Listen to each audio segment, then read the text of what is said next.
예. 그러면 오늘 그 세 번째 세션의 C3 한 코스타리카 국제협력 이슈와 전망 세션 시작하겠습니다.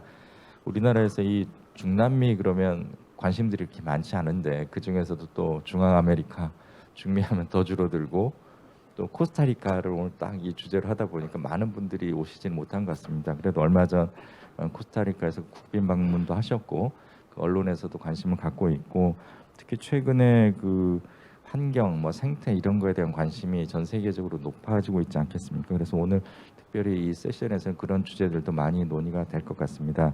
오늘 발표해 주실 세 분 그리고 토론해 주실 한 분 이렇게 모셨습니다. 오늘 이 플로어에 많은 분들이 와 계시지는 않지만 우리끼리라도 좋은 지식들 서로 공유하고 서로 토론을 하면서 좀 알찬 시간으로 만들어 보면 좋겠습니다. 그럼 부산의대 김영철 교수님 첫 번째 발표 부탁드리겠습니다.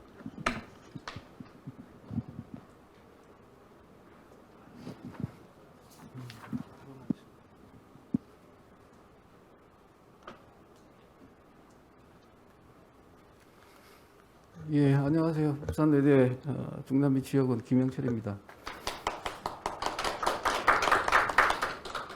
제가 앞 세션에 와서 이렇게 계속 경청을 해보니까 우리 저기 앉아 계신 우리 그 하상섭 박사님, 하상섭 교수님 때문에 다들 이렇게 낚여서 오신 것 같습니다.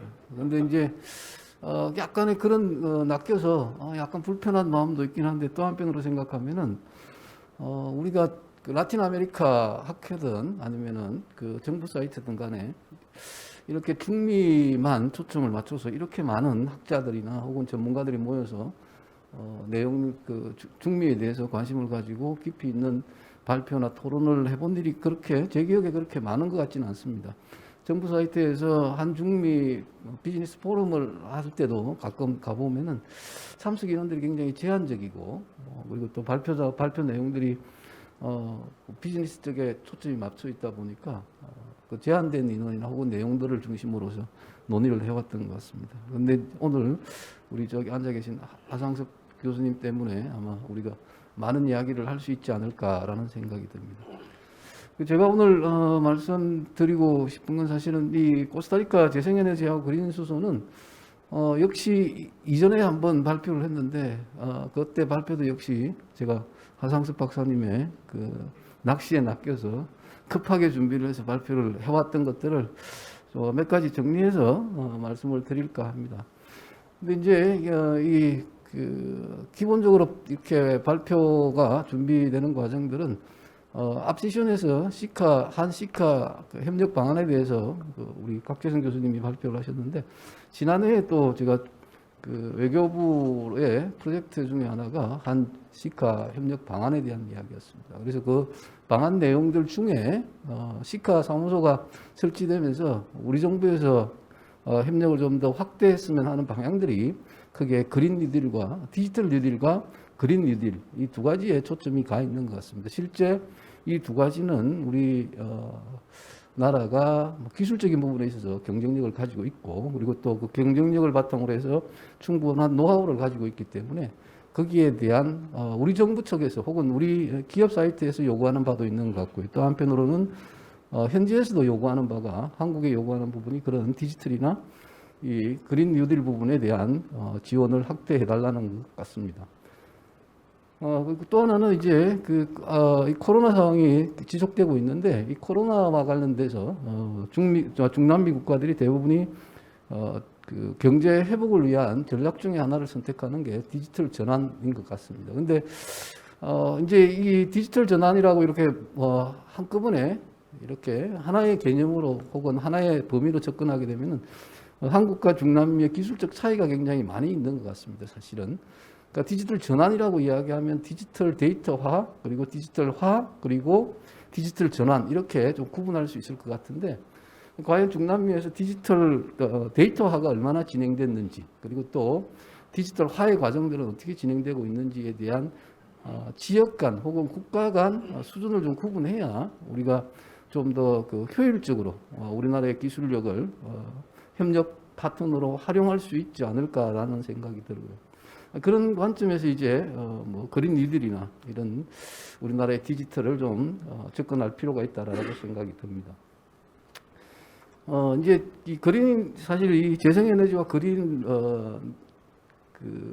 수소에 좀 초점을 맞춰서 말씀드리는 이유는 우리가 알고 있는 이 코스타리카가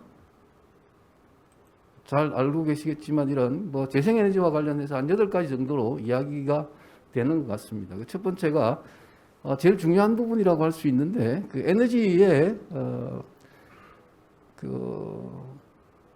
코스타리카에서 일일 소비하는 에너지의 100%를 이제 재생에너지로 생산하는 게 가능해졌다는 겁니다. 이게 전 세계에서 가장 높다고 이야기하는데 또 지난번에 한번 발표를 해보니까 우리 그린수소위원회에 계신 분이 아직까지 이런 코스타리카가 재생에너지 100%를 달성했다는 그 통계 사이트가 공식적인 통계가 없는 것 같다 그런 이야기를 하시는데 근데 중남미이 코스타리카에서는 지속적으로 100% 달성했다는 이야기를 하고 있는 것 같습니다. 그리고 또 하나는 뭐 전 국민 전기 보급이라든지 그리고 300일 이상 재생에너지가 사용 가능하고 이게 재생에너지가 왜 중요한지는 그린 수소 부분에서 이야기할 때 말씀을 드리겠습니다만 사실 그린 수소라고 수소 산업 혹은 수소 이야기를 할 때 수소를 생산하는 과정에 크게 4가지의 단위로 구분을 해서 이야기를 하는 것 같습니다. 하나는 우리나라가 많이 생산하고 있는 부생수소, 주로 석유화학이나 혹은 이 천연가스를 태워서 생산하는 수소, 그리고 그레이 수소, 이것도 역시 비슷한 과정을 거치는 거고요. 그리고 하나가 블루 수소, 이게 이제 천연가스를 통해서 생산되는 것. 또 하나가 이제 그린 수소인데 그린 수소는 이게 여기서 보는 것처럼 코스타리카가 가지고 있는 것처럼 신재생에너지 혹은 재생에너지로 생산되는 수소를 이야기를 합니다. 실질적으로 이 그린 수소가 실질적인 우리가 이야기하는 정말 친환경적 수소의 전체적인 생산 과정이다라고 이야기를 할 수가 있을 것 같은데 코스타리카가 어쨌든 이 재생에너지 부분을 전체적으로 생산을 하기 때문에 이 여유분 코스타리카에서 소비하지 못하는 이 에너지를 재생에너지로 수소를 생산해서 한국으로 가져올 수 있다라는 전략들을 좀 혹은 협력 방안들이 이야기될 수 있을 것 같습니다. 아마 앞 세션에도 이야기할 때 이런 비슷한 이야기를 했던 것 같은데 시카의 협력 방안 중에 하나 우리의 기업이 진출해서 기업이 한국의 탄소 중립을 돕는다든지 아니면은 그린 수소 부분에 있어서의 협력을 주도하는 데 있어서 역할을 하면은 가능하지 않을까라는 이야기입니다. 제가 이야기하고자 하는 사실 노지는 여기에 있다라고 말씀을 드릴 수 있을 것 같고요.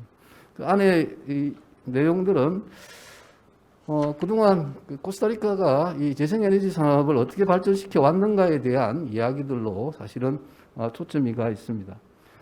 여기 나와 있는 것처럼 여기 지난해에 발표된 코스타리카 탈탄소와 포용적 경제를 위한 국토 경제 발전 전략, 이게 이제 지난해에 발표가 됐는데 여기에는 이제 향후 30년 동안 디지털 탈탄소 분권 경제 구축 로드맵을 가지고 코스타리카의 산호세를 중심으로 해서 집중되어 있던 경제 프레임들을 좀 더 다른 지역으로 국토 전체로 확대해서 진행하겠다라는 전략을 포함을 하고 있습니다.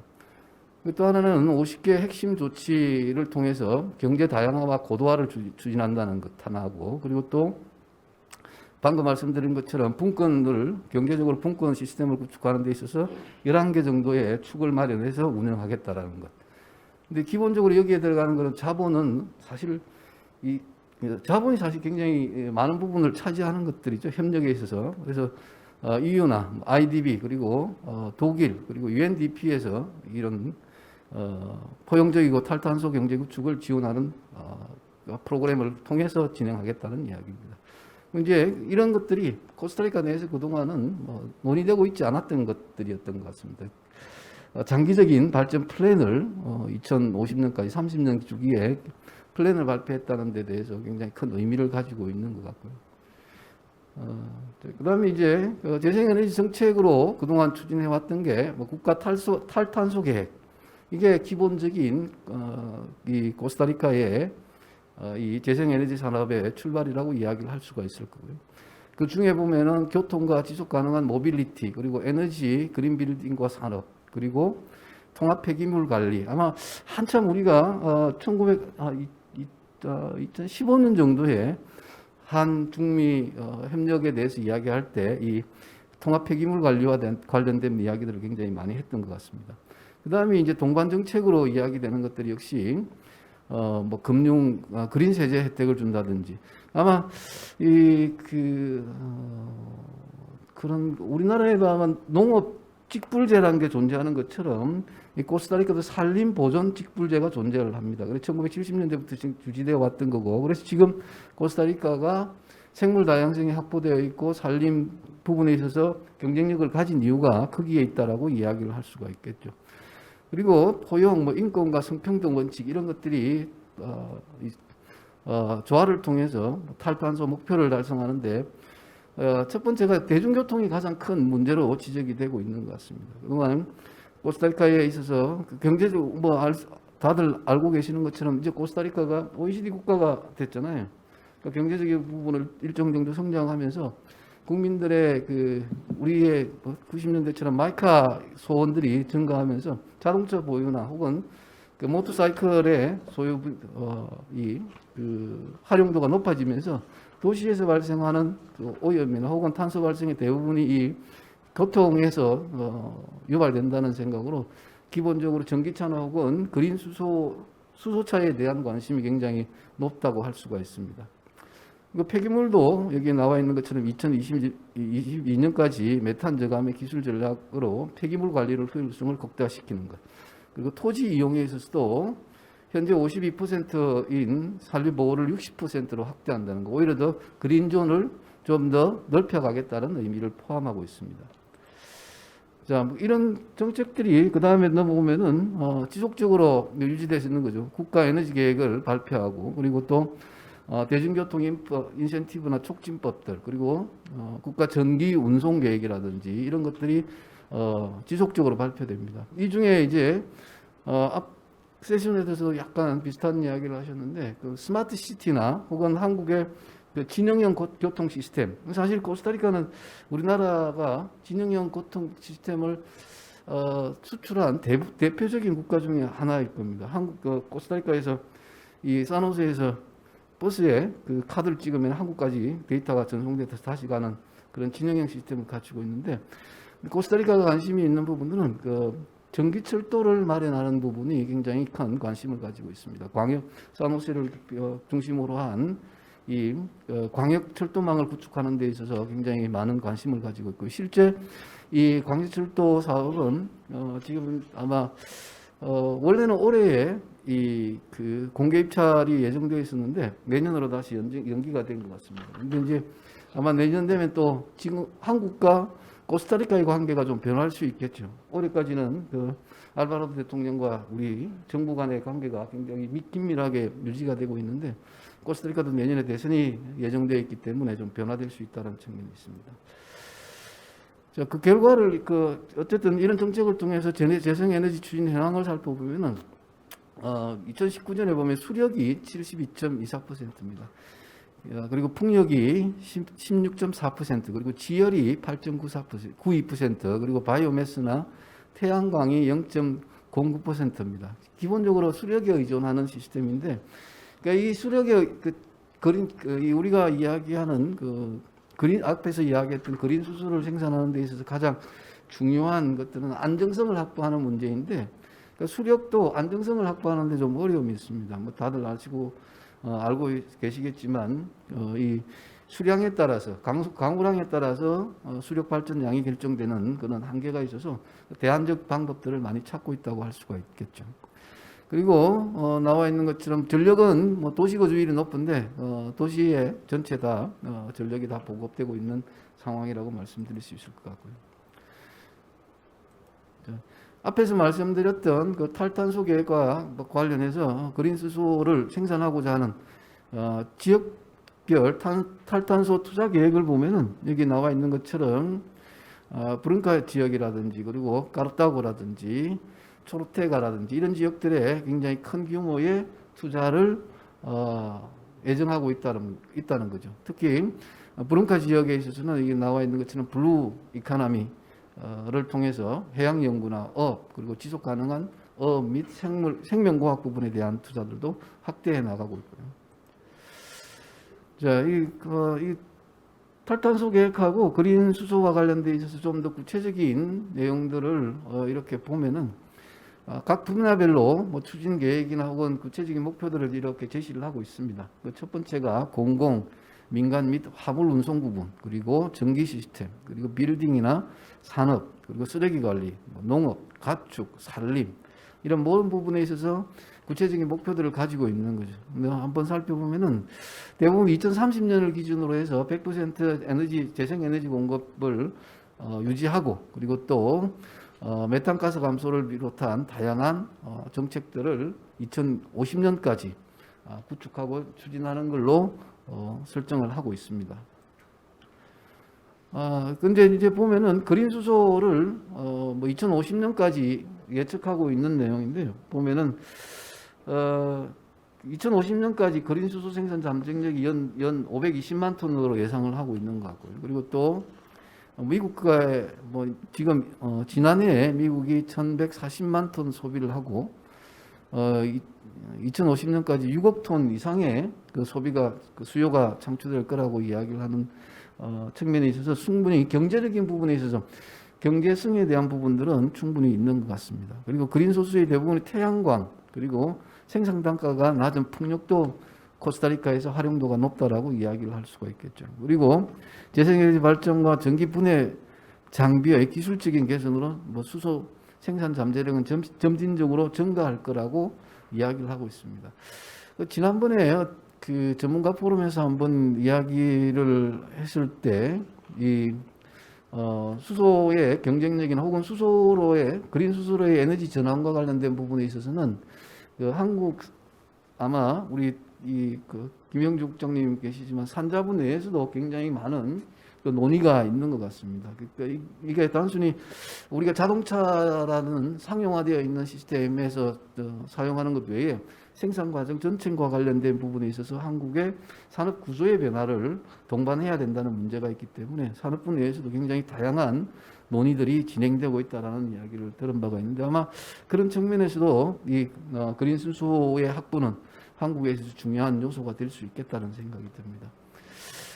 그 재미있는 건 이제 여기 나와 있는 건 이제 코스타리카에서 수소를 생산하는 데 있어서 뭐 2020년, 2030년, 2050년 뭐 어떻게 그 자원이 변화될 건가 혹은 생산량이 변화될 건가에 대한 이야기를 나타내고 있는데요. 보시면은 점진적으로 수력이 굉장히 높은 비율을 차지하는 걸 볼 수가 있고요. 그 이유는 지열이 상대적인 비율이 높아지는 걸 알 수가 있습니다. 그래서 코스타리카가 뭐 알고 계시는 것처럼 중미의 대부분의 국가들이 이 화산지대이기 때문에 충분한 지열을 가지고 있다라고 볼 수가 있겠죠. 이제 그리고 또 그 유럽과 코스타리카에서 생산되는 그 수소가 어디에서 경쟁력을 가질 수 있는가에 대한 평가들을 이 이니시오라고 하는 벨기에 그 그린 수소 전문 회사에서 코스타리카에 투자를 하면서 이 투자 시장을 이렇게 분석을 한 것 같습니다. 분석을 한 걸 보면은 여기 나와 있는 것처럼 EU하고 저기 일본에서는 경쟁력이 없는 걸로 나타납니다. 실질적으로 이 투자 이런 측면에 있어서 투자의 전환을 꾀하고 있는 것 같고요. 대신에 한국의 코스타리카의 이 수소를 한국으로 수출했을 경우에 그럴 경우에 어떻게 경쟁력을 가지고 있는가 뭐 이렇게 봤을 때 한국에서 생산되는 수소보다는 상대적으로 좀 저렴할 수 있지만 여기 나와 있는 것처럼 다른 국가들 한국으로 수출되는 수출 국가들과 비교했을 때는 경쟁력이 없는 걸로 나오고 있습니다. 여기 뭐 대부분이 생산되는 지금 우리나라가 가장 많이 수입하고 있는 지역이 사우디아라비아라고 이야기를 하는데 사우디아라비아랑 비교했을 때 경쟁력이 과연 있겠는가라는 이야기를 하고 있다는 거죠. 이 그린 수소를 생산하기 위해서 예를 들어서 태양광으로 생산할 경우에는 그 자원의 안정성을 확보하기 위해서 일조량이 굉장히 중요한 부분을 차지하는데, 그러니까 예를 들어서 뭐 여기 나와 있는 저기 사우디아라비아 이런 칠레나 이런 데는 주로 그 사막에서 생산되기 때문에 충분히 그런 안정적인 일조량을 가지고 있어서 경쟁력이 저가의 그린 수소를 생산할 수 있는 환경이 마련되어 있다라고 이야기를 한다는 거죠. 그런 측면에서 보면은 이런 나라에서 가져오는 그린 수소와 경쟁력이 있는가, 혹은 경쟁력을 가질 수 있는가라는 문제가 있습니다. 이제 또 하나는 사실 그린 수소 이 한 코스타리카 협력 부분에 있어서 그러니까 비즈니스 모델로 봤을 때, 그러니까 아까 앞에서 우리가 이 중미를 이야기할 때 항상 언급되는 것 중에 하나가 과연 중미가 충분한 시장으로서의 그 규모를 가지고 있는가에 대한 이야기를 굉장히 많이 하잖아요. 사실 중미가 아까 말씀하신 것처럼 6천만이 넘는 인구이지만 개별 국가를 보면 굉장히 적은 규모의 인구 구성을 가지고 있는데, 그런 관점에서 봤을 때 과연 시장으로서의 단독 시장으로서의 그런 충분한 가치가 있는가로 봤을 때는 좀 부정적 측면을 가지고 있는 거죠. 근데 그린 수소를 생산하는 과정도 사실은 이 여기에 나와 있는 5개의 과정들을 거치는데, 이 5개 아래에 나와 있는 생산, 저장, 운송, 충전, 활용, 이 모두가 지금 언급되고 있는 것들이 대부분 다 그 비즈니스 모델에 있어서 그 진입 기술력이나 혹은 이런 것들이 가졌을 때 코스타리카뿐만 아니라 사실 다른 국가에 있어서도 경쟁력이나 혹은 시장을 확보할 수 있는 부분이라고 이야기할 수 있습니다. 근데 우리나라가 지금 경쟁력을 다른 나라의 타의 추종을 불허할 정도에 올라 있는 건 상용 부분에 있어서라고 이야기를 할 수가 있죠. 특히 자동차 부분에 있어서는 굉장히 큰 경쟁력을 가지고 있는데, 옆에 오른쪽에 나와 있는 것처럼 수송부 중에서도 승용차, 트럭, 버스라든지 선박, 기차 이런 부분에 있어서의 경쟁력을 가지고 있기 때문에 이런 부분에 있어서 코스타리카가 추진하는 인프라 사업과 연결할 경우에 코스타리카가 지향하고 있는 친환경적 사회랑 부합하지 않는가라는 생각이 들고요. 그 다음에 산업용 수소나 저런 상용에서는 저런 부분들을 활용할 수는 있지만, 기본적으로 아직까지 이 수소를 가장 효율적으로 생산해서 옮길 수 있는 그 저장 탱크나 혹은 운송 시스템이 완벽하게 구축되어 있지 않다라고 이야기를 합니다. 그래서 보니까 우리나라에 있어서 여기 위에 있는 5가지의 내용들은 한국이 향후에 만들어 가야 되는 혹은 경쟁력을 확보하기 위해서 노력해야 되는 기술적 영역이라고도 이야기할 수 있을 것 같습니다. 근데 이제 이렇게 코스타리카를 이야기하면 굉장히 큰 장점만 있는 것 같은데, 긍정적 측면을 찾아보면은 위에 나와 있는 것처럼 회원국이기 때문에 가지고 있는 OECD 38번의 회원국이기 때문에 가지고 있는 것, 그리고 재생에너지 달성에 대한 기술적 정책적 경우를 할 수 있다는 것, 그리고 현 정부가 이 그린 수소에 대한 혹은 재생에너지에 대한 부분에 굉장히 큰 의지를 가지고 있다는 것들이 굉장히 큰 부분이라고 할 수 있을 거고요. 부정적 측면은 역시 인구하고 국내 시장의 규모의 문제인 거고요. 그 다음에 지난해 외채 규모가 이게 70% GDP의 70% 이상 증가했다는 거예요. 그래서 이런 문제들이 부정적인 측면으로 작용할 수 있을 것 같고요. 그 다음에 이제 인프라 투자의 경우 중미의 인프라 투자가 대규모 인프라 투자가 크게 이 성공한 경우를 우리가 쉽게 좀 찾아보기 어렵습니다. 그러니까 이 레토릭이거나 혹은 실질적으로 진행되는 과정에 있어서 한국이 그 자본을 확보하지 못하는 것처럼 이 파이낸싱 과정에서 굉장히 많은 문제들이 발생해서 그 프로젝트 자체가 성사되지 못하는 경우들이 생기기 때문에 그런 부분들을 좀 위험성을 가지고 있는 거고요. 그리고 정치적 고려사항은 아까도 말씀드린 것처럼 지금 중남미가 대부분 다 이제 뉴 핑크 타이드라고 해서 새로운 대선에서 새로운 정권, 좌파 정권들이 계속 들어서고 있죠. 지난 일요일 날 실시됐던 온두라스의 경우에도 그 시오마라 카스트로 그 여성 후보가 지금 1위를 달리고 있는 상황이고, 정치적 변화가 가장 큰 위험이다라고 이야기할 수 있을 것 같습니다. 그리고 그 내용은 밑에 나와 있는 것처럼 현 정부에 대한 반대하는 추세가 형성되어 있는 것들이 이 그린 수소 협력에 있어서도 부정적으로 작용할 수 있을 거라는 그런 생각입니다. 자, 이상으로 제 발표는 마치도록 하겠습니다.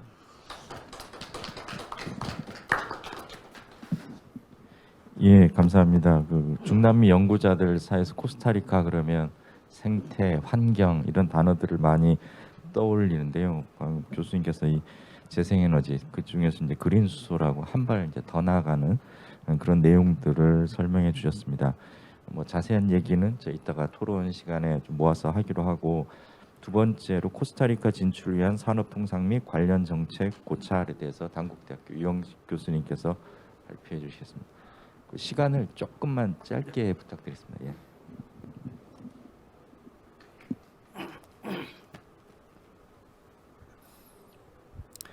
네, 반갑습니다. 단국대학교 유영식 교수입니다. 제가 이번에 발표하게 될 것은 코스타리카 진출을 위한 산업 통상 그리고 관련 정책을 고찰하는 것인데요. 이 중미 포럼에서 제안을 받고 이 통상 파트에 대해서 발표를 해도 될까요? 라고 제가 의문점을 던졌는데, 과연 이 어떤 문화의 정체성이라든지 문화 뭐 이런 것이 주로 이루어졌고, 오늘 발표 테마는 경제통상에 대해서는 맨 마지막 세션에 이렇게 이제 세 주제가 채택이 되었는데요. 사실 중미라고 하면 제가 97년도에 외교부 입부를 해서 처음에 제가 배정이 됐던 곳이 중미 카리브과였습니다. 그리고 처음에 배정받았던 업무도 중미 5개국이었어요. 아주 과테말라에서부터 파나마까지. 그렇게 하다 보니까 시간도 흘러서 24년이라는 시간이 흘렀고, 2013년 2월에 외교부를 그만두고 단국대학교로 옮기면서 제가 90년대 중후반부터 이렇게 중미, 남미에 대한 연구 방향 이런 것들을 좀 지켜본다면 경제통상 분야에서요. 94년도에 나프타가 체결이 되면서 북미의 멕시코에 관한 경제와 정치, 통상에 관한 연구가 주를 이루었고요. 그 이후에 남미, ABC 국가를 중심으로 한 아르헨틴, 브라질, 칠레 연구가 주를 이루어왔습니다. 그러다가 한 페루, 한 콜롬비아 FTA가 체결이 되면서 이제는 그러한 국가들에 대한 통상 경제 정책에 대한 조명을 하기 시작을 했고요. 우리나라의 경제 산업통상 정책 특성상 규모 경제를 추구하고 있는 상황에서 중미 국가는 늘 소외의 대상이었죠. 그랬다가 한 시카라고 하는 그러한 블록으로서 이제는 관심을 가지기 시작을 했고, 하나의 경제 블록, 인구 거의 3천만 가깝고, 그리고 이 정도 규모면 한국과의 FTA도 고려해 볼 만 하겠다라는 측면에서 FTA 이제 교섭을 하기 시작을 했고, 하면서 그 당시만 해도 아무도 중미에 관심을 가지지 않았습니다. 그렇지만 저는 또 과거에 또 인연이 있어서 제가 중미 개별국가 연구를 약 3년 전서부터 시작을 했는데요. 파나마, 그다음에 코스타리카, 니카라구아, 엘살바도르, 온두라스, 도미니카 공화국, 여기에 경제통상에 관한 개별국가 연구를 실시를 했습니다. 그러면서 이게 이제 논문으로 출판이 되었고 하면서 FTA가 체결되기 시작을 했고요. 오늘날에 이르기까지 제가 코스타리카를 이렇게 선택한 것도 11월에 대통령 방한도 예정돼 있었고 해서 한번 코스타리카를 한번 이렇게 지켜보는 것도 좋겠다 싶어서 이 테마를 선정을 했습니다. 그러면 이 코스타리카에 대해서 보면 이 연구는 이 단국대학교 자유교양대학의 동료 교수인 글로벌 무역 강의를 하고 있는 윤준모 교수와 공동으로 연구한 것입니다. 그것을 약 2년 전에 발표를 했고, 이것을 약간 업데이트해서 오늘 가져왔습니다. 이제 중요한 이제 정책에 대한 고찰은 이러한 산업통상 및 관련 정책에 대한 이러한 고찰인데, 다양한 영향을 미치는 여러 가지 요인을 분석해 봤고요. 현지 시장 진출에 필요한 방안을 도출을 해서 재현하고자 하는 데 목적이 있었죠. 그래서 이 코스타리카라고 하는 것은 여러분들이 잘 아시다시피 코스타리카는 군대 없는 민주국가 이미지가 고취되어 있고요. 87년도 중미 평화협정에서 중재자로서의 내전을 종식시켰고 영내 핵심 국가로서의 위상을 제고했습니다. 반면에 이렇게 긍정적인 사인만 있었던 것도 아니죠. 즉 중미와 도미니카공, DR 카프타와 미국 간의 FTA를 2004년에 체결하고도 코스타리카의 경우에는 시장 개방에 대한 강력한 반대로 FTA 체결 당사국 간의 가장 늦은 2009년 협정을 발효하는 그러한 어려움도 있었죠.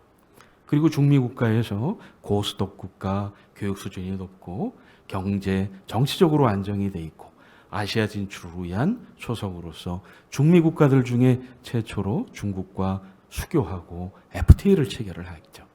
그러면서 싱가포르과도 FTA를 체결하면서 실익을 추구하는 외교 노선을 견지를 하고 있습니다.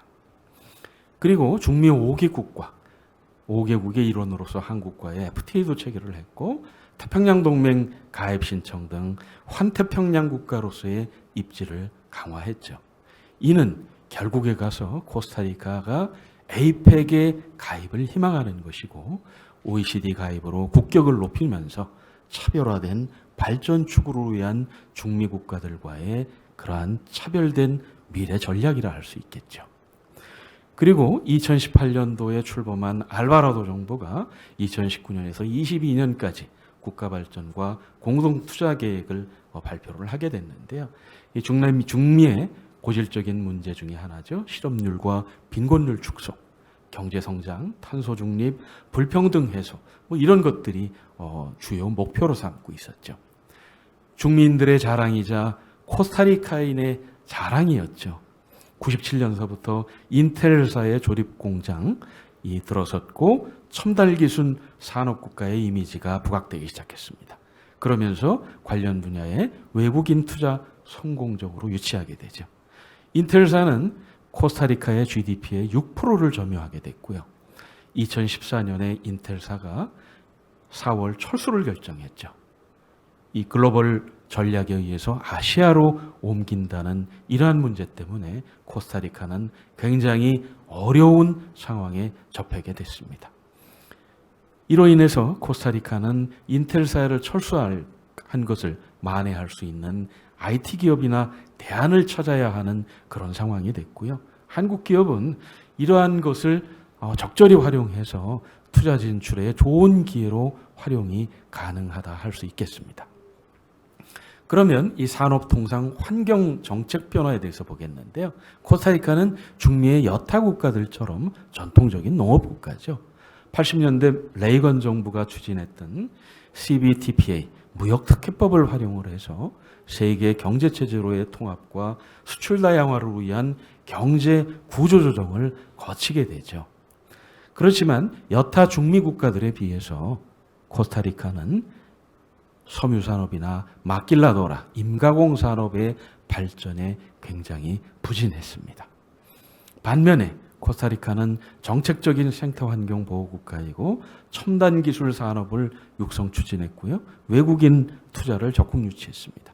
그리고 90년대에 가서는 자유무역지대법을 제정을 했고요. 이것이 2010년까지 세 차례의 개정을 거치면서 수출용 조립공장, 과학기술, 첨단 제조, 바이오, 의약품 산업 등의 이러한 특혜를 제공하기 시작을 했죠.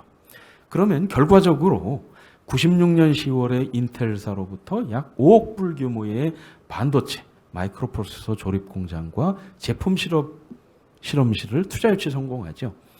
이러한 이제 인텔사가 오면서 10여 개 첨단 기술업체도 동반 진출을 하게 됩니다. 97년에서 2010년까지 약 14년간 외국인 직접 투자는 약 8억 불 정도가 됐고요. 인텔사 투자로 인해서 하이테크 산업에 1,500명 정도의 고용 창출이 됐죠. 이는 국가 수출의 20%, GDP의 6%를 차지하는 국가의 핵심 산업이었습니다. 띠고 코스타리카인의 자랑이었죠. 제가 코스타리카인들을 만나면 이런 얘기를 하곤 했습니다. 한국에 삼성전자가 있다면 코스타리카에는 인텔이 있다라고 이야기를 하기도 했죠. 이렇듯 다국적 기업에 절대적으로 의존했던 이 코스타리카가 이러한 첨단 산업의 운명이 2014년에 인텔사가 글로벌 전략에 의해서 아시아로 생산 거점을 옮기게 되죠. 이러면서 영내 하이테크 산업 국가 이미지가 사라지면서 외국인 투자가 급감하기 시작합니다. 엎친 데 덮친 격으로 뱅크 오브 아메리카 콜센터까지 철수 선언을 하게 되죠. 방금 전에 말씀하셨듯이 김영철 교수님께서 말씀하셨듯이 코스타리카의 고질적인 문제죠. 중미 전체의 고질적인 문제일 수도 있습니다. 협소한 내수 시장이죠.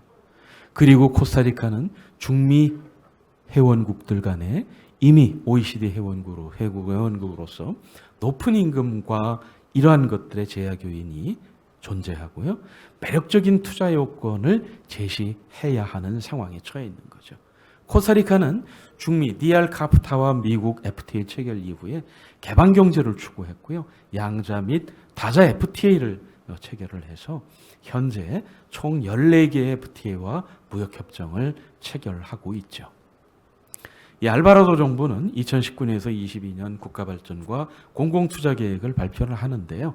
이렇게 지속가능한 발전, 혁신, 경쟁력, 지역발전, 안정과 포괄적인 성장, 인간안보, 보건과 사회보장, 인프라, 기동성, 국토구획과 정리를 통해서 국가발전을 추구하고자 하는 담대한 목표를 설정을 합니다. 그리고 2020년 5월에는 알바라도 대통령이 국정연설에서 이런 이야기를 하죠. 연설 말미에 코스타리카가 미주의 한국 또는 독일로 알려지기를 희망한다고 언급을 합니다. 이만큼 한국에 대해서 정책적으로나 아니면은 이 KSP 사업을 통해서 많은 도움을 받고자 하는 것이죠. 근본 방한기에 2016년에 선언했던 포괄적 협력 동반자 관계를 한 단계 업그레이드해서 행동지향적 포괄적 동반자 관계로 한 단계 업그레이드를 하죠. 동계기에 과학기술, 디지털, 환경협력 분야의 3개의 MOU를 체결을 하고요. 그리고 한중미 FTA 5개국 간의 서명이 있었는데 코스타리카는 2019년 11월 1일 날 이미 발효를 했죠. 그런데 파나마가 마지막으로 발효를 하면서 2021년 3월에 전체 발효를 하게 됩니다. 이렇듯 한국 기업 관련 산업에 관심을 가질 필요가 있다는 것이죠. 그러면 첨단 기술 제조, 바이오, 의약품 상해 이런 코스타리카는 사실상 제조업은 역동적으로 성장하는 서비스업에 비해서 상대적으로 부진한 게 사실이죠. 자유목지대법을 활용을 해서 이렇게 수출형 조립공장이라든지 과학기술연구, 첨단기술, 전자기기, 바이오 이런 데 특혜를 제공하고 있습니다. 이런 분야를 주요 전략산업으로 육성한다는 계획을 가지고 있죠. 그리고 코스타리카는 생물 다양성을 활용해서 바이오 산업의 신약 개발과 실험 연구소, 중남미 의약품 시장 진출 기지로 적극 활용 가능하겠습니다. 그리고 한국의 생명공학연구원과 코스타리카의 인비오 생물 다양성 연구소와 공동으로 이렇게 식물 공동 연구 사업을 추진하고 있고요. 그리고 이렇게 코스타리카가 가지고 있는 청정 하이테크 이미지에 착안을 해서 한국은 LED 조명 분야의 유소 중소업체들이 인텔사 등 유관 산업의 진출로 가졌던 하이테크 산업이라든지 이런 기술적 인프라를 활용해서 현지에 조립 공장을 설치할 수도 있을 것입니다. 코스타리카는 우리가 늘 이야기하는 과학기술과 수학, 공학의 이런 재능을 가진 양질의 인적 자원을 쉽게 확보할 수가 있고 낮은 에너지 비용, 물류 운송, 인프라 등을 갖춘 하이테크 산업 국가로의 면모를 가지고 있다는 장점이 있기도 합니다. 이 양국 정부는 2010년에 환경협력 MOU를 체결을 하면서 11개 분야의 협력 추진을 했고요. 올해도 이 국빈 방한 계기에 3개 분야의 과학기술, 디지털, 환경 분야의 MOU를 서명을 했습니다. 그리고 삼성전자가 2005년에 코스타리카 전력통신공사의 ADSL 구축 사업에 진출에 성공을 했고요. 2010년에는 조달청과 삼성 SDS가 전자조달 시스템 구축 사업 수주를 했고, 같은 해에 코스타리카 전자정부 마스터 플랜 수립에 대한 타당성 조사까지 실시하게 됩니다. 이렇듯 한국의 이미지는 코스타리카에서 하늘을 찌른다 할 수가 있겠죠. 그러면 이 코스타리카 교육 활성화 및 진출에 대한 분석을 보겠는데요. 이렇게 다양한 요인들을 코스타리카에 관한 수학 분석을 좀 해봤습니다.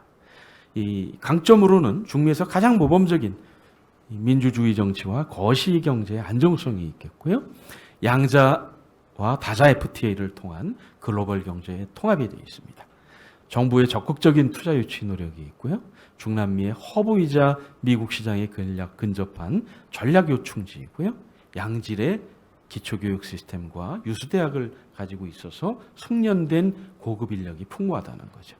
우수한 ICT 인프라라든지 소프트웨어 디자인, 의료 장비 부분이 활성화되어 있고요. 외국인 투자 및 유치에 유익한 재정 시스템을 가지고 있습니다.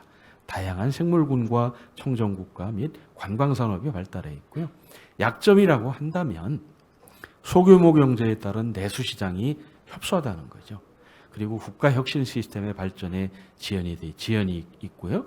최고 수준의 R&D와 혁신센터가 부재하다는 겁니다. 혁신과 과학기술 개발을 위한 부족한 재정 지원도 있고요. 물류 네트워크와 부족한 인프라가 있습니다. 높은 석유 에너지의 의존도도 있고요. 인텔사 철수에 따른 하이테크 산업과 제조업의 악화가 있습니다. 기회로 본다고 하면 한국의 하이테크 브랜드 이미지 효과가 있고요. 안정적인 관광과 서비스 산업이 있으며 태평양 동맹 가입 추진으로 경제 성장 모멘텀을 확보합니다. 한중미 5국 FTA 체결 및 발효로 인한 수출 증진 및 투자 기반이 구축이 되어 있고요. OECD 가입으로 재정 그리고 행정 시스템이 투명성이 제고됐다는 거죠. 위협의 요인으로는 뭐가 있을까요? 국제적 변화에 민감한 경제라는 겁니다. 여야의 첨예한 정치적 대립에 따른 통치적인 난관이 있고요. 중국과 수교 국가로서 중국 기업의 저가 공세에 따른 경쟁 과열 예상이 있고요. 조직 범죄 활약 무대, 아시아, 동부 유럽 등 신흥 경제의 역동성이라는 게 있습니다. 그리고 작년에 체결한 또 뭐가 있죠? IMF로부터 구제금융을 신청을 했죠. 구제금융 협정에 서명을 하고 이런 것에 대한 정치적인 반발 같은 것을 어떻게 잠재울 수 있느냐 하는 문제도 있습니다. 그러면 마지막으로 제언을 하게 된다면 한국은 코스타리카의 생물 다양성과 이 바이오 산업 지원 등에 착안해서 관련 기업들이 신약 개발, 실험 연구소, 의약품 산업까지 좀 넓혀서 중남미 의약품 시장 진출 기지로 활용할 수 있다라는 것이고요. LED 조명 분야 유수 중소기업체들이 인텔사 등의 유관 산업으로 갖춰진 현지 기술 인프라를 활용을 해서 조립 공장, 합작 투자에 진출 고려하면 우리나라의 중소기업도 충분히 나가서 생산이 있다라는 겁니다. 그리고 환경협력 양어각서 서명으로 생물 다양성과 자원, 대기오염, 기후변화, 재생에너지 등 11개 분야의 협력 분야의 추진을 하고 있는데요. 이에 적합한 폐기물 처리와 하수 처리 시스템 등에 대한 새로운 협력 모델도 구축이 가능하다 하겠습니다. 그리고 국정망연합회죠. 2012년에 에콰도르에 성공적으로 전자통관 시스템을 구축해서 세관 현도화에 성공을 했습니다. 여타 중남미 국가들로부터 벤치마킹 대상이 되어 있고요. 코스타리카 전자통관 시스템 현대 사업에 참여할 수 있도록 적극 노력해야 할 것으로 보입니다. 코스타리카의 우수한 IT 기반을 활용해서 라틴 아메리카 대상의 클라우드 서비스 산업에 한국 기업 진출 모색도 가능하다 할 수 있겠습니다. 반미 감정, 구글이라든지 뭐 이런 것들이 마이크로소프트라든지 이런 분야에서 대부분이 점유하고 있는데 중남미 자체 내의 그런 브랜드를 통해서 우리나라의 한글과 컴퓨터라든지 이런 업체들과 협업을 해서 클라우드 서비스, 차별화된 서비스를 제공할 수도 있을 거라 생각이 됩니다. 그리고 금년 11월에 서명한 과학기술, 디지털정부, 환경협력 이러한 MOU를 활용을 해서 코스타리카 추진 중인 디지털, 친환경 인프라 사업협력 강화하는 것도 필요하다 하겠습니다. 이렇게 해서 코스타리카 진출을 위한 산업 통상 및 관련 정책에 대한 고찰 발표를 마치겠습니다. 감사합니다. 예, 교수님 감사합니다. 그 산업 통상 전반적인 분야에 굉장히 꼼꼼히 훑어 주셨습니다.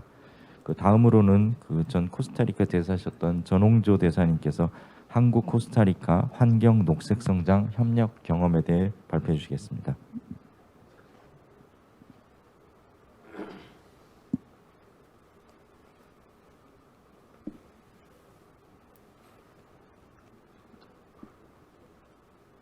슬라이드는 이렇게 하면 되는 거죠? 네, 반갑습니다. 방금 소개받은 전홍조입니다. 저는 이제 그 주 코스타리카 대사하고 최근에 이제 주 스페인 대사를 지내고 외교부를 퇴직을 했고요. 현재는 국립외교원의 그 명예교수로 일하고 있으며 또 부산외국어대학교, 한국외국어대학교에 그 스페인 중남미 관련한 강의를 이제 금년 9월부터 하고 있습니다. 저도 이제 아까 그 세션에서 이야기를 듣고 보니,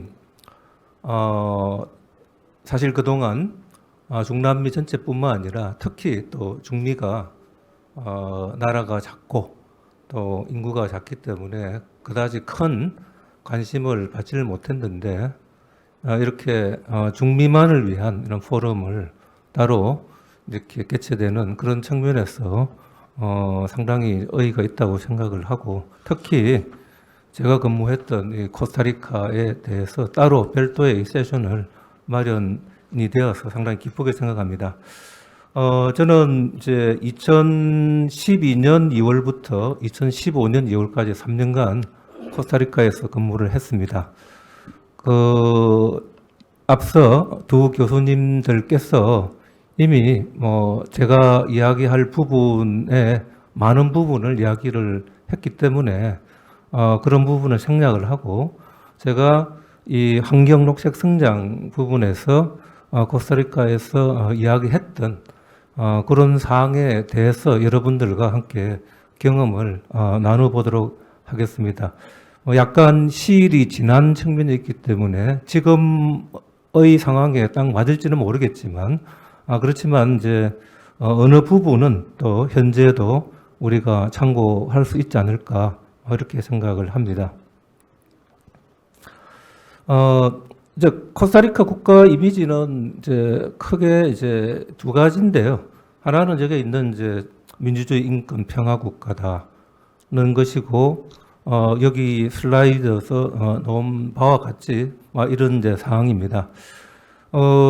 제 사진을 보면은 반기문 총장님이 이제 제가 있을 때 코스타리카를 방문을 해서 그 미주 인권 재판소에서 이렇게 연설을 하는 솔리스 대통령의 장면이고, 두 번째 사진은 그 평화대학, UN 평화대학이 있는데, 거기에 그 당시 박진 외대 석좌 교수, 현재 국회의원이시죠.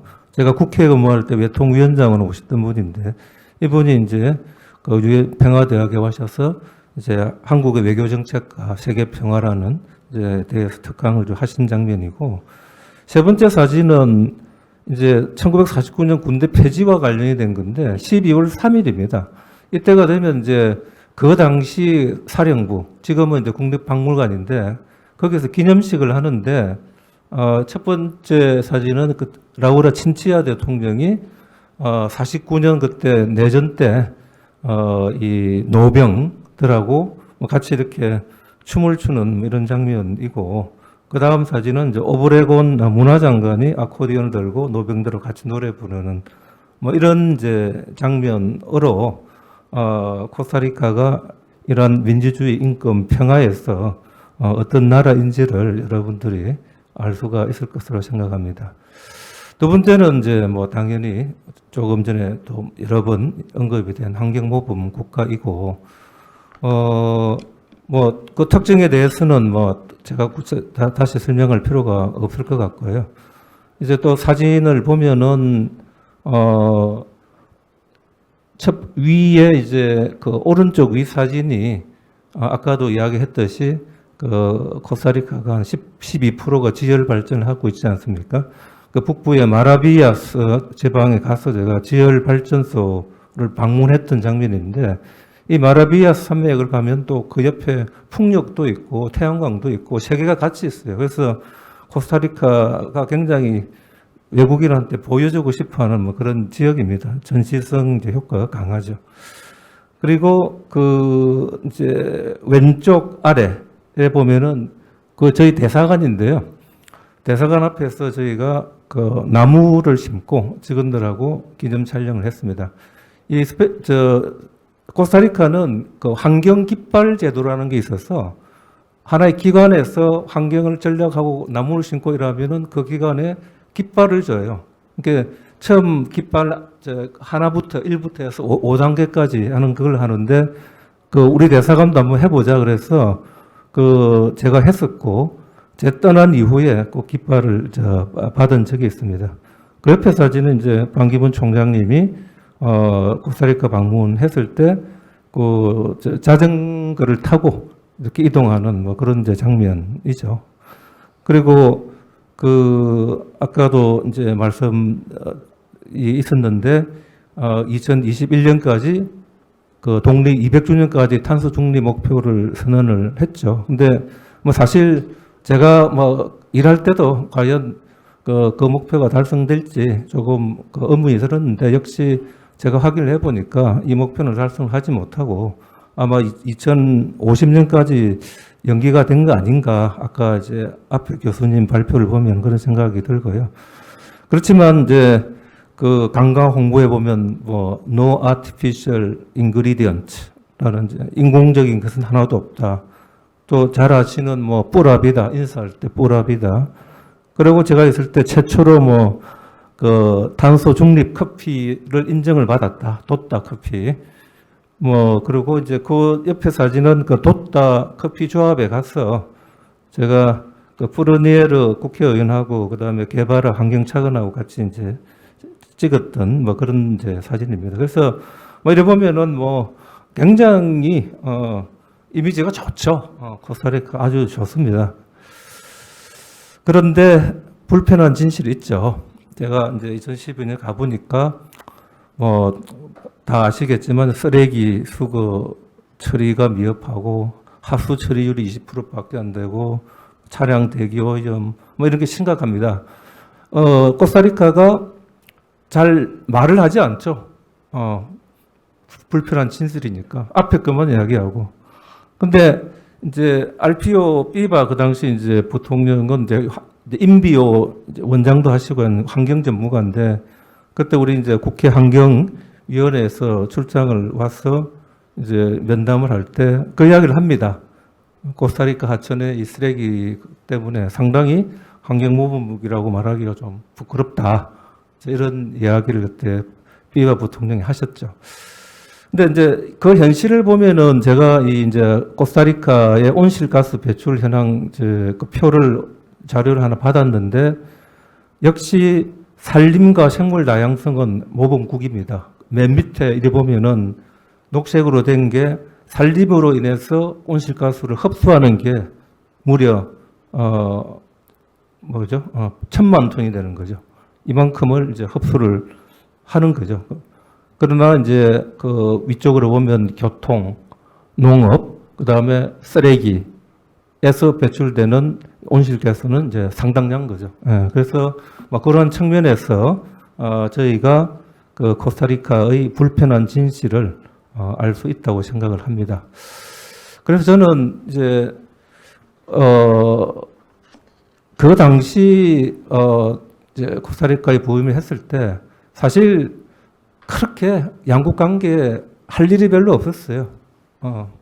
굉장히 이제 활성화가 안 돼 있고, 그래서 무슨 일을 해야 되나 그 생각을 한 끝에 코스타리카가 환경국이니까 환경 분야를 중점적으로 한번 추진을 해보자. 물론 뭐 다른 디지털, 전자정부, 뭐 문화 이런 것도 많이 했었습니다만은 그래서 이제 목표를 그 양국 정부 간 협력의 제도적 틀을 마련하고 그 다음에 이제 그 코스타리카가 장점이 있는 자연보호, 생물 다양성 분야에서는 우리가 좀 코스타리카한테 배우고 좀 활용하는 방향으로 하면서 취약 분야인 이제 폐기물 하수 처리, 대기 오염되는 데는 우리의 경험과 정책을 전수를 하고 우리 기업의 진출을 적극 한번 모색을 해보자. 뭐 이런 방향을 세웠습니다. 그런데 업무를 추진하는 데 있어서 뭐 상당히 제약 사항이 많았죠. 첫째, 협력 수단이 미미합니다. 코스타리카는 2007년에 이미 ODA 협력 대상국에서 제외되었습니다. 그러니까 전혀 뭐 지원되는 게 없어요. 그 다음에 당연히 뭐 중미뿐만 아니라 코스타리카에 대한 우리 한국의 관심이 부족합니다. 업무를 하기 위해서는 뭐 결국은 국내 관계 부처와 기관을 개별적으로 접촉을 해서 일일이 이제 그 협력 가능성을 모색할 수밖에 없었습니다. 이런 가운데서 첫째는 이 제도적 틀, 정부 간 협력의 제도적 틀을 마련하기 위해서 일단 그 코스타리카의 그 녹색 성장 연구소 가입을 추진을 했습니다.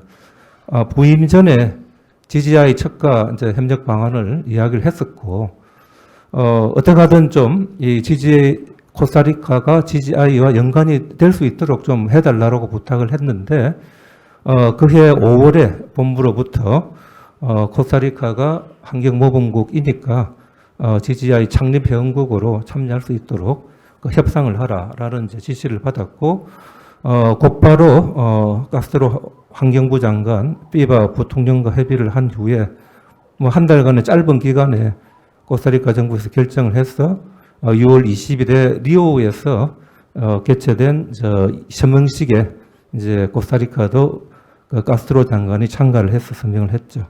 그리고 그해 8월에 라우라 친치아 대통령이 방한을 해서 우리 이명박 대통령과의 정상회담에서 코스타리카의 GGI 지지를 제하긴 했고 그해 10월에 이제 그 코스타리카가 창립 회원국뿐만 아니라 이사국에서 이미 되었습니다.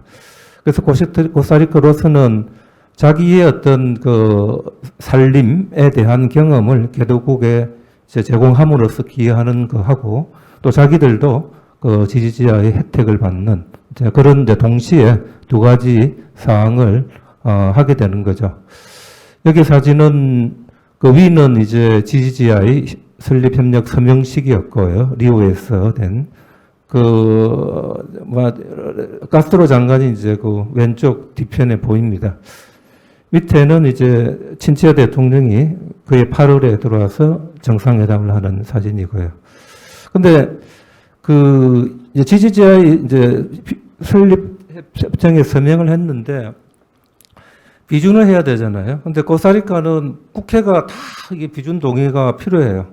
근데 1년이 더 지나도록 한 발자국도 나가지를 않는 거예요. 그래서 제가 1년이 지난 6월 21일 날 그 국회 외교위원장을 찾아가서 좀 특별하게 요청을 했고, 그 다음에 이제 그로써 이제 좀 뒤순수에 밀려 있던 걸 앞으로 당겨서 통과를 시켰습니다.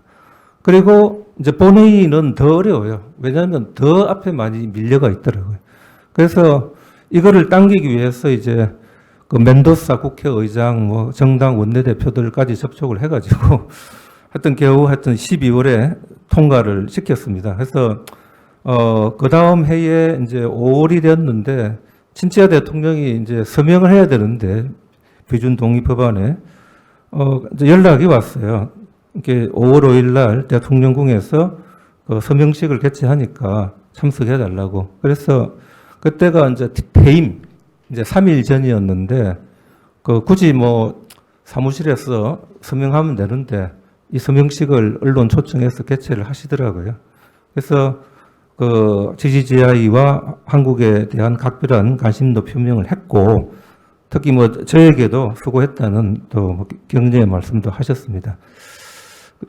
그래서 이제 이 사진을 보면은 제가 외교위원장 찾아간 사진, 국회의장 만난 사진, 그다음에 이제 비준부만 서명식에 이제 그 여자분이 이제 친치아 대통령이죠. 예, 그 있고. 두 번째도 뭐 아까 언급이 됐습니다만은 우리 산림연구원과 코스타리카 일대 농업연구원, 까띠에라고 하는데와 이제 산림협력이 이제 제때 있었고, 이제 기념 세미나도 했고, 그 기념 세미나 때 하여튼 양국의 공통점이 코스타리카도 옛날에는 산림이 20%밖에 없었는데 52%로 녹화를 시켰고, 우리는 6.25 때 완전히 없어진 거를 녹화에 성공한 이런 공통점을 확인을 하고 서로 협력을 하자라고 해서 그 4개 분야에 이제 그 공동 연구를 시행을 했었습니다. 그 옆에 사진은 이제 제가 까띠에 찾아가서 그 깜뽀 원장이랑 찍은 사진이고요. 그 다음에 이제 국립공원과 이제 협력. 이것도 이제 그 박보환 이사장이 방문했을 때 이제 사진입니다. 생물 다양성 협력, 아까도 이제 말씀을 하셨고, 그때 이제 그 2012년 8월 6일, 코스타리카 과학계의 날 기념식에서 이제 가기부에서 개최가 됐습니다. 그때 이 공동연구 출범식도 같이 했었고, 가기부 장관, 뭐 대무역장관, 농림장관, 인비어 원장, 코스타리카 대학 총장, 뭐 여러 사람들이 와가지고 이제 같이 이제 그 축하를 해줬고요. 이때 이제 했던 게 그 코스타리카의 식물 자원을 활용해서 항염제, 그 다음에 헬리코박터 치료제 생약 성분을 개발하자라고 했었고, 한 3년 연구 끝에 제가 이제 듣기로는 4가지 생약 성분의 개발에 성공을 해서 미국 특허를 얻었다는 이제 그런 이야기를 들었습니다. 그 다음에 이제 이것도 참 재밌는데, 그 이제 대중교통, 친환경 대중교통 수단 교체 사업을 이게 레네 카스트로 장관이 참 보면 아이디어가 많았던 사람 같아요. 외교장관을 하다가 환경장관을 했는데 저보고 그러는 거예요.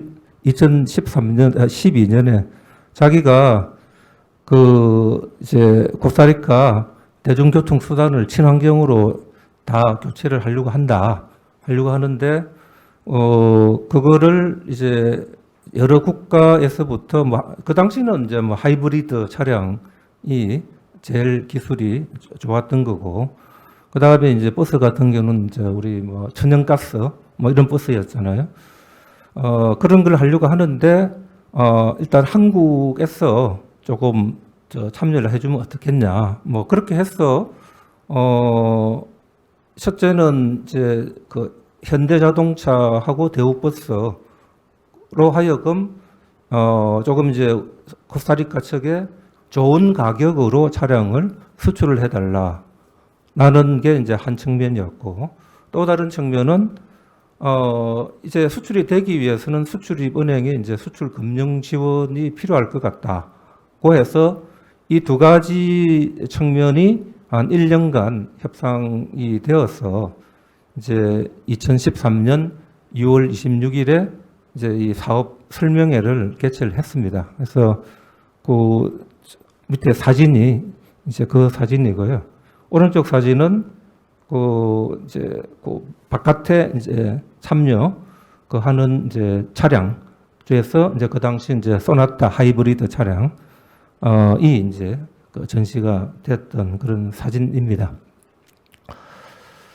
그리고 이제 마지막으로 폐기물 소각 발전을 했는데, 야, 이건 참 제가 지금만 생각해도 아쉬워요. 이거 참 잘 될 거로 생각하고 열심히 했는데 결론적으로 뭐 성사를 못 이루었는데, 여하튼 추진 배경을 보면 2012년 5월에 갑자기 이제 수도권 지자체 연합회 사무총장이 저를 찾아와요. 그래서 하는 말이 자기들 수도권 쓰레기 매립지가 이제 포화 상태다. 더 이상 쓰레기 할 데가 없다. 그런데 이 문제를 해결하기 위해서 차라리 쓰레기를 소각하고 에너지를 발전을 하면은 2가지 문제가 다 해결되는 거 아니냐. 그래서 물론 미국도 있고 뭐 유럽 국가도 있지만 한국이 이런 그 사업을 하고 있다고 해서 우리하고 좀 협력을 희망한다라고 해서 제가 이제 생각을 한 끝에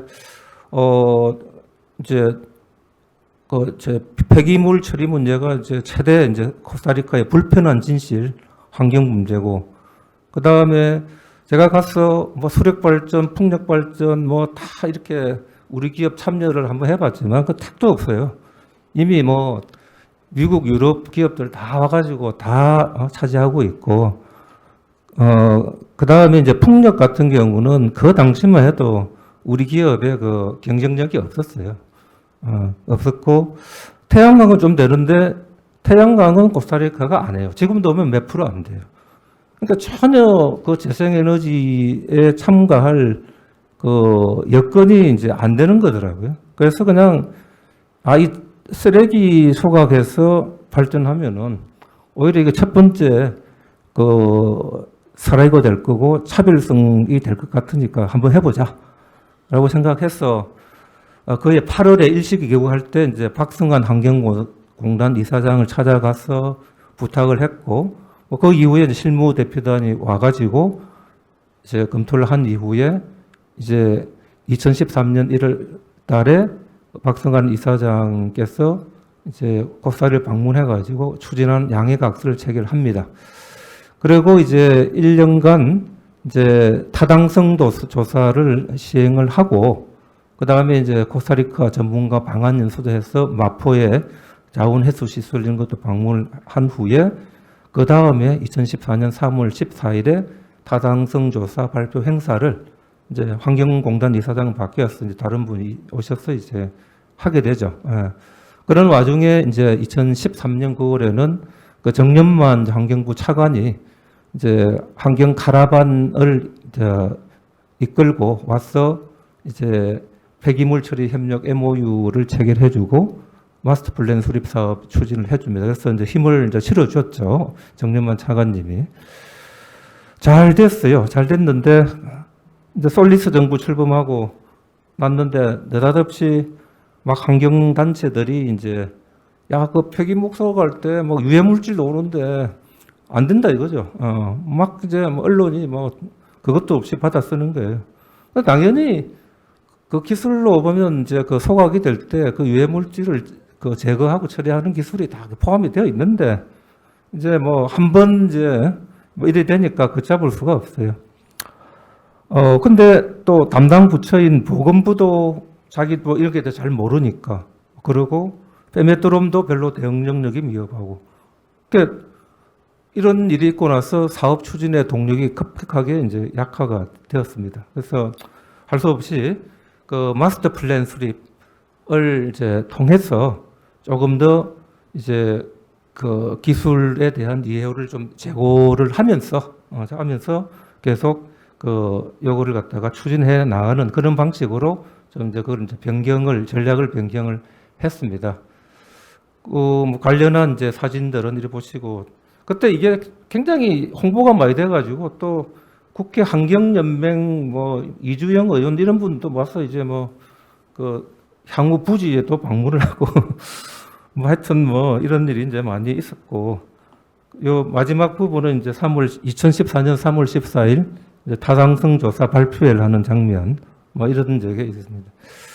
여하튼 이제 폐기물 소각 발전 사업은 뭐 그렇게 이제 그 중단이 되었고, 그리고 조금 전 말씀드린 이제 폐기물 처리 마스터 플랜 수립 사업은 뭐 그러한 상황으로 해서 이제 그 9월에 그 한코 환경산업 포럼을 개최하고 이제 그 2014년 3월부터 2015년 5월까지고 잘못 썼는데 12개월이 아니고 14개월 동안 이제 사업을 추진을 했었고, 요게 그 처음에 이제 환경산업 포럼 정년만 차관 보건부 장관 뭐 왔을 때 장면이고 신문에도 크게 났었어요.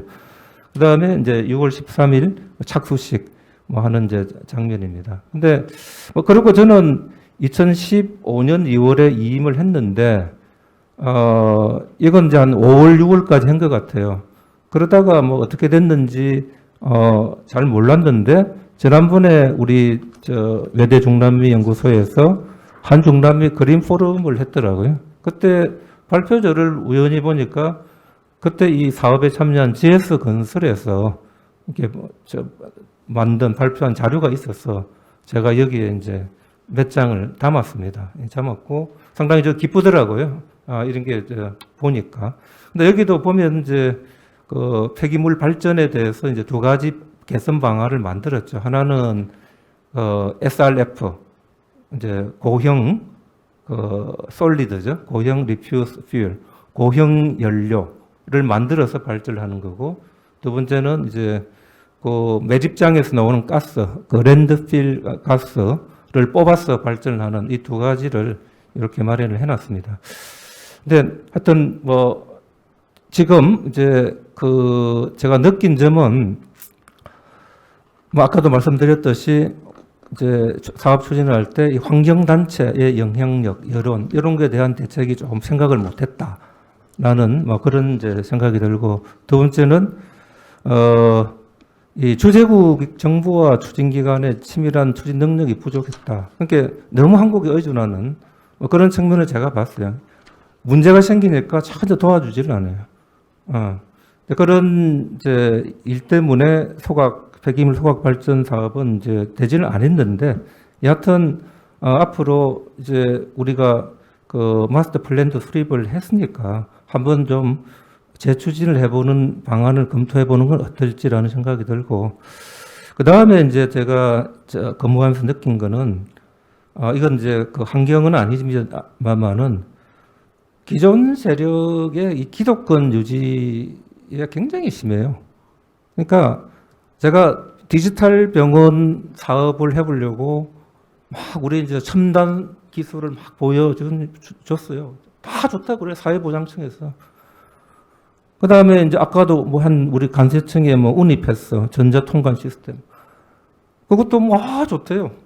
그러니까 리베르만 부통령이 방안을 해가지고 직접 보고 재무부 장관한테 지시까지 했어요. 검토하라고. 근데 안 해요. 왜냐면 자기들 기득권이 날아가니까. 그 다음에 이제 최초로 우리가 수출한 전자 조달 시스템, 저쪽에서 메를링크라고 부르는데 2010년 코스타리카 그의 80% 기관이 이제 이 메를링크를 사용을 했는데 20%가 구형이죠. 끊임없이 메를링크의 기술에 대해서 비판을 하고 도전을 하고 막 계속 도전을. 이러한 이제 문제를 제가 경험을 했고, 그래서 제 느낌은 너무 가가지고 우리 거 뭐 최첨단이고 그거 안 좋아요. 적당히 해야지. 그러면은 사람들이 겁을 먹는다. 그 다음에 또 하나 생각해야 될 부분이 국회에 들어가면 이게 뭐 안 나와요. 한번 들어가면.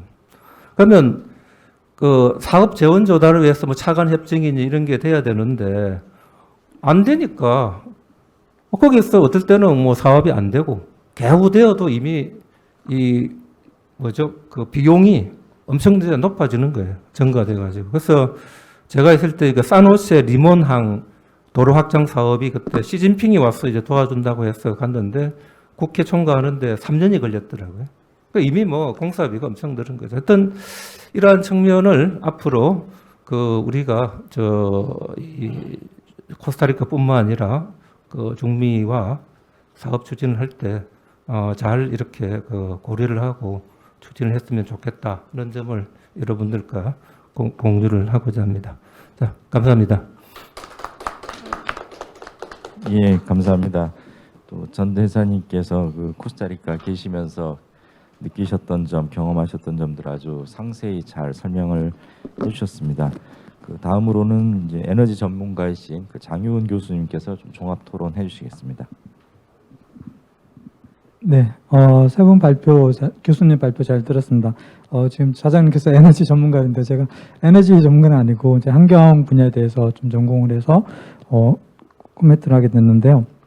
토론하게 됐는데 먼저 김영초 교수님 그 발표에서 제가 느낀 거는 일단 코스타리카가 300일이나 재생에너지를 통해서 운영했다라고 하는데 아마 재생에너지 전체를 다 한 게 아니라 전력 분야에서 재생에너지를 한 게 아닌가라고 생각되고요. 아까 또 통계적으로 그 100%가라는 말씀하셨는데 그 여기 여러 다른 교수님 자료나 김영철 자료를 보면은 그 비재생 에너지로 전력을 생산하는 거 보면은 100%가 아닐 수가 있고 또 아까 전홍조 그 대사님께서 보여준 자료에서 보면 교통 분야에서 온실가스가 가장 많이 배출되는 걸 보면 아직까지는 그 100% 재생 에너지보다는 이렇게 탄소 중립이 맞지 않을까라고 개인적으로 생각되고 있고요. 또 그린 수소에 대해서도 말씀을 해주셨는데 제가 거기에 대해서는 뭐 따로 말씀드릴 건 없지만 여기서 빠져 있는 부분이 좀 궁금한 게 한국하고 협력을 할 수 있다 그러면 아직 대부분 그린 수소들이 기술력이 많이 개발되어야 할 부분들이 많이 있는 것이 사실이고 그렇지만 현재 실질적으로 하고 있는 부분은 연료전지 분야에서는 하고 있거든요. 근데 오늘 발표에서는 연료전지 발전소와 관련해서는 이런 얘기 없는데 현재 국내에서 연료전지 발전소가 운영되고 있거든요. 제가 알기로는 50메가와트급까지는 운영하고 있는데 이런 것을 활용할 수 있다는 협력이 좀 실질적인 협력이 있지 않을까라고 생각되고요. 근데 전체적으로 그 발표 초반에 8가지 사실로 그 코스타리카에 대한 재생에너지 그린수소에 대해서 잘 말씀해 주셨습니다. 제가 근데 잘 모르는 부분이 있어서 내용 중에 좀 상당하게 그 여기 페이지 256페이지 보면은 그 탈탄소 계획과 그린수소라는 게 있는데 여기에 보면은 다른 지역들은 대부분 그 밀리언 단위인데 여기에 3.61 빌리언 달러가 있어가지고 여기는 어떤 분야가 이렇게 투자가 되는지 좀 궁금하다는 생각이 들었거든요. 이 그림을 보다가 이게 어떤 뒤에 보면 여러 분야들이 있는데 이 지역만 이렇게 굉장히 다른 지역과 큰 그 규모가 있어서 혹시 네, 그래서 제가 궁금해서 질문을 드리고요. 네, 그리고 유영식 교수님 내용도 제가 사실 잘 들었는데 사실 이 부분에 대해서는 통상 산업 부분은 제가 잘 모르는 부분이기 때문에 뭐라고 말씀드릴 수 없지만 그래도 그 수학 분석을 통해 가지고 해주셔서 제가 오늘 많은 걸 배웠고 그리고 그래도 궁금한 거는 환경 협력 분야에서 제가 좀 궁금했는데요. 오늘 얘기했던 부분들이 많은 부분 환경 협력과 나왔는데 그 일반적인 사례들을 잘 정리해 주시고 말씀을 잘 해주시는데 제가 궁금한 건 그 산업 통상 측면에서 환경 분야에서 이제 한국과 코스타리카가 협력할 수 있는 실질적인 분야가 무엇이 있을까라고 좀 약간 기업들이 진출할 만한 분야, 좀 구체적인 분야가 혹시 사례 연구를 많이 하셨을 것 같아서 좀 그걸 궁금해하고요. 거기에 대한 질문을 드립니다. 그리고 전홍조 코스타리카 대사님 질문에 대해서 발표에 대해서도 제가 현지에 직접 나가셔서 오랫동안 근무하셨다는 점에서 제가 궁금한 게 몇 가지가 있었는데요.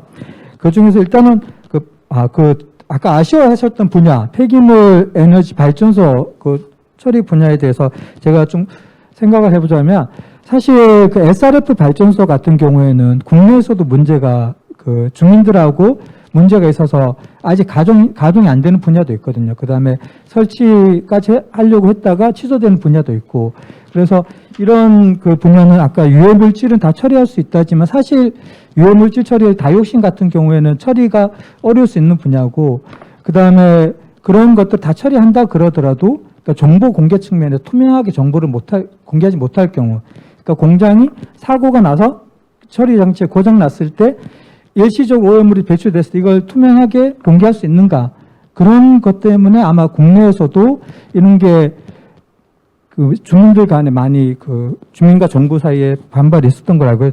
이것이 가장 잘하는 국가로는 독일로 알려져 있습니다. 독일이 이 시장에서 가장 많이 전 세계적으로 큰 분포를 차지하고 있는데요.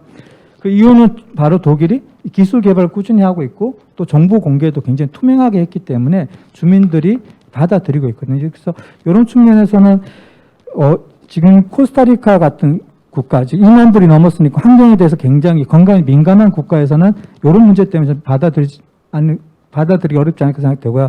그 대신에 이제 아까 LG에서 했다라는 GS에서 했다라는 랜드필 위생 매립, 이것은 굉장히 국내에서도 추천할 만할 것 같습니다. 이것은 실제 수도권 매립지에서도 운영하고 있고 거기서 나오는 메탄가스를 또 발전으로 사용한 사례가 있기 때문에 요거에 대해서는 굉장히 좋다라고 생각되고요.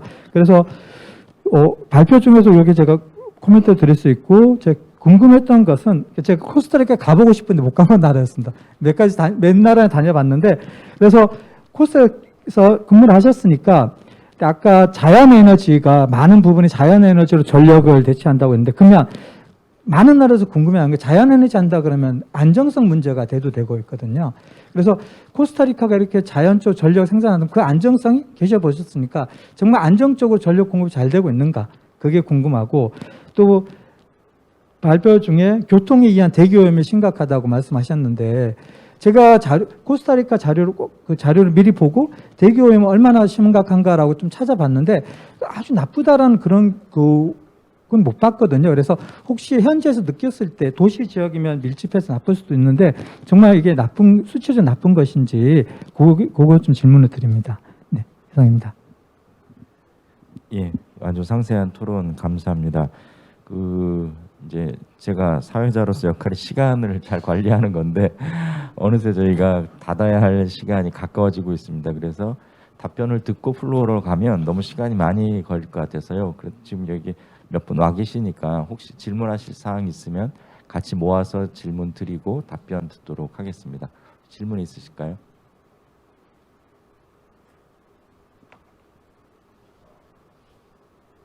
예, 없으시면 제가 그냥 간단하게 몇 가지 저도 조금 궁금한 게 있어서 아까 장 교수님도 말씀하셨지만 이 재생에너지는 이 변동성 관리가 제일 중요하지 않습니까? 수요 변동성이나 공급 변동성이 다 중요할 텐데 이 그린 수소나 뭐 아니면 아까 뭐 수력 이런 걸 가지고 코스타리카가 과연 그런 변동성 관리를 어떻게 하고 있는지 그게 조금 궁금했고요. 그다음에 이 에너지, 환경 이런 문제들이 대표적인 규제나 허가 산업 아니겠습니까? 그러면 아까 국회에서 문제가 많다는 말씀도 하셨지만 또 정권이 바뀔 때마다 방향이 크게 달라질 것 같은데 이제 내년 대선 이후에 코스타리카 정부나 정책 방향에 대해서 어떻게 생각하시는지 이 문제와 관련해서 그리고 세 번째로는 아까 중소기업 진출 말씀을 많이 하셨습니다. 근데 지금 올해 그 중남미 연구하는 사람들 중에 큰 화두 중에 하나가 우리가 지난 몇십 년간 한중남미 무역 관계는 만성적인 한국의 무역 수지 흑자 관계다라는 이야기를 했었거든요. 근데 작년부터 이게 적자로 바뀌더니 올해는 적자 폭이 엄청나게 커졌습니다. 이런 상황에서 과연 중소기업들이 중남미를 특히 중미나 코스타리카 같은 그 소규모 국가들을 어떻게 활용할 수 있을까?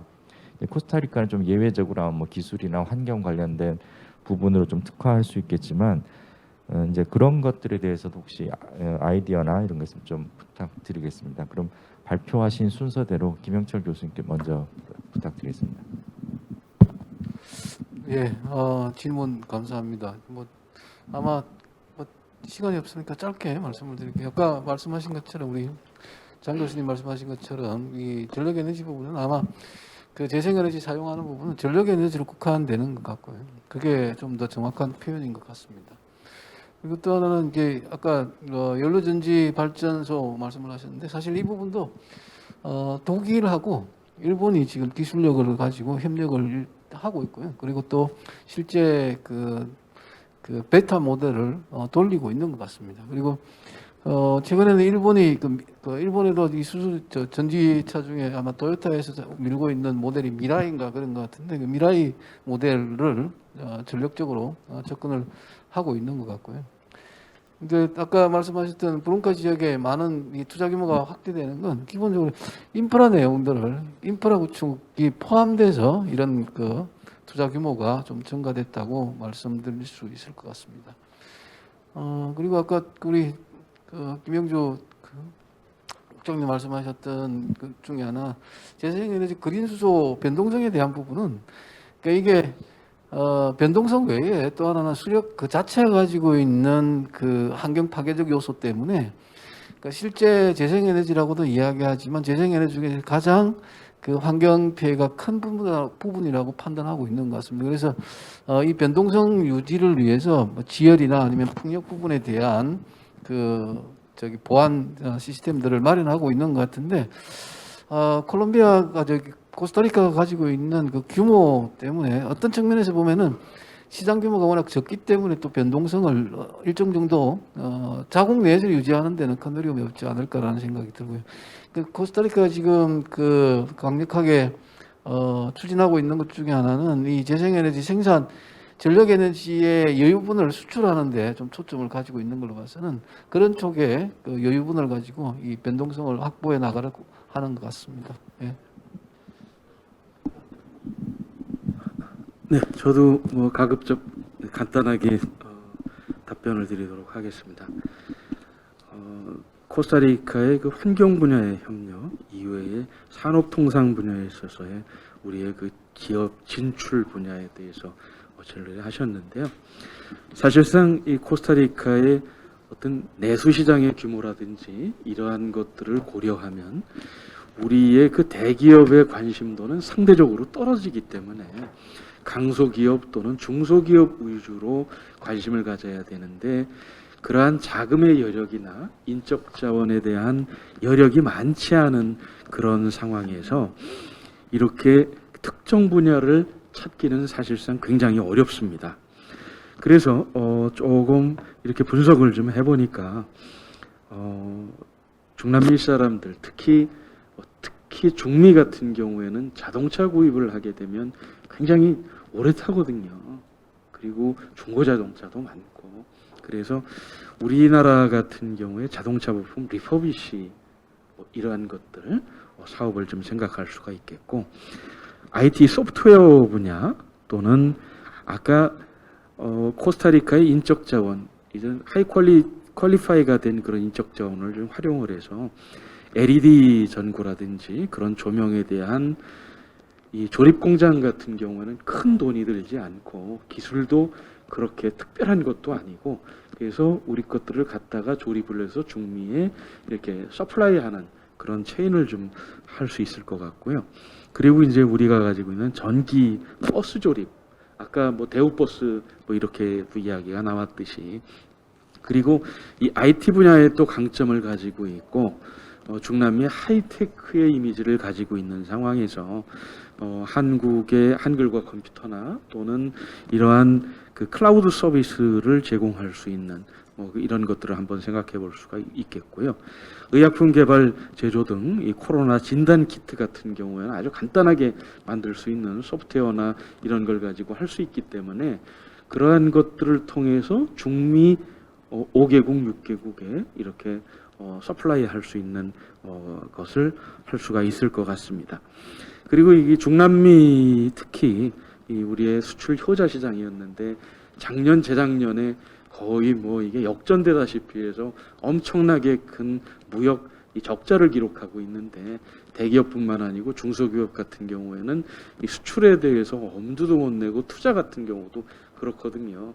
그래서 이제는 바닥을 쳤다는 그러한 생각하에 이제는 좀 커진다 그러면 과거에 그러한 뭐 200억 불에 뭐 150억 불 뭐 이러한 그 수출 흑자는 아니더라도 이제는 조금 바닥을 쳐서 상승 곡선으로 가게 되면 이제는 우리 중소기업도 조금 더 여력이 생기지 않을까라는 조심스럽게 전망을 해봅니다. 이상입니다.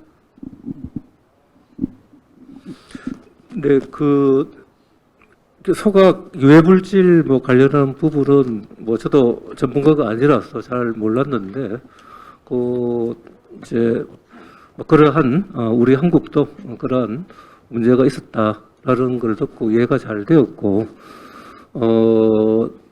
이제 다행히 이제 그 우리 타당성 조사의 마스터 플랜에서 아까 말한 그 랜드필 가스론 대안도 제시가 되었기 때문에 한번 좀 그런 방향으로 사업을 재추진해 보는 게 어떨까라는 생각은 듭니다. 그 다음에 이제 지열 말씀이시죠. 자연 에너지. 제가 이제 그 방문을 했을 때 저도 그런 이야기는 들었습니다. 이게 너무 많이 이제 지하에서 한 2,000m에서 이제 빼올린다고 하더라고요. 빼올리면 상당히 좀 위험할 수가 있다라는 이제 이야기를 들었는데, 그 당시 뭐 코스타리카의 경우에 그 정도 가지고는 크게 위험성은 없다라는 뭐 그런 이제 설명을 제가 들은 기억이 납니다. 그다음에 대기 공기 오염이 어떤더냐? 당연히 산호세는 공기가 안 좋죠. 사람이 많이 사는 거. 산호세만 나가면 뭐 깨끗하고 좋은데, 이제 그 당시 문제는 결국 노후 차량입니다.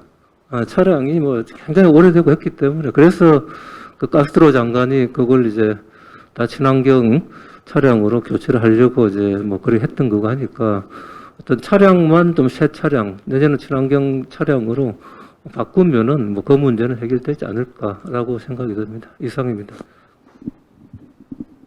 예, 감사합니다. 혹시 뭐 추가로 예, 저희 처음 시작할 때는 솔직히 너무 빨리 끝날까봐 걱정을 했는데 아주 풍부한 내용으로 자세히 말씀해 주셔서 감사합니다. 이 귀한 내용들을 더 많은 분들과 공유하지 못한 점은 좀 아쉽게 생각하고요. 오늘 나왔던 이야기 좀 이따가 식사 그리고 또 종합 토론 있다고 하니까 그때 더 자세히 말씀 나누면 좋겠습니다. 예, 이상으로 C3 세션 마치도록 하겠습니다. 고맙습니다.